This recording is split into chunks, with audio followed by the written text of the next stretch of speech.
कहते हैं हम एक आधुनिक युग में जी रहे हैं जहां भूत प्रेत की बात करना अंधविश्वास कहलाता है। मैं भी ऐसा ही सोचता था, मगर एक हादसे के बाद से मेरी सोच थोड़ी बदल गई। मेरा गांव का नाम कोलागढ़ है। यहाँ का जंगल बहुत ही भयानक है। इस गांव में एक औरत थी जिसका दिमाग कुछ ठीक नहीं था। कुछ लोग उसे पागल कहते थे और उसे पत्थर फेंक कर मारते भी थे। लोगों से तंग आकर उस औरत ने जंगल में जाकर फांसी लगा ली।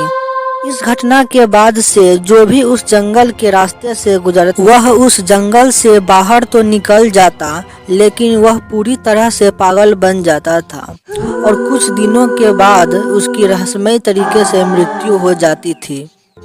मेरा एक दोस्त हरिया, जो कि शहर से गांव आ रहा था।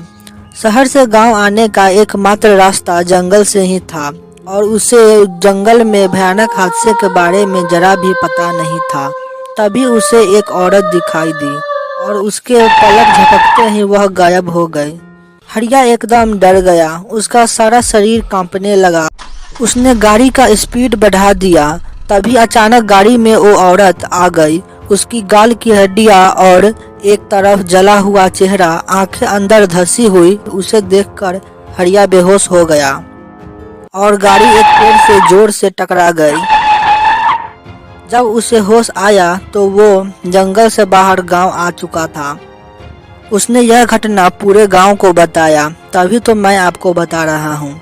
और धीरे धीरे हरिया पूरी तरह से पागल हो गया और कुछ दिनों के बाद उसकी लाश एक पेड़ पर लटकती हुई मिली।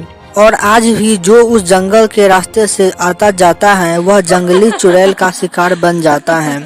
क्या आप मेरे गांव कोलागढ़ में इसी रास्ते से आना चाहेंगे? अपना राय कमेंट में जरूर बताएं। दोस्तों, इस तरह का एनिमेशन करने में काफी ज्यादा टाइम और मेहनत लगता है, इसीलिए लाइक तो जरूर कर दीजिए। और इसी तरह का दिल दहला देने वाली एनिमेटेड स्टोरीज हर सप्ताह देखते रहने के लिए सब्सक्राइब भी जरूर कर लीजिए।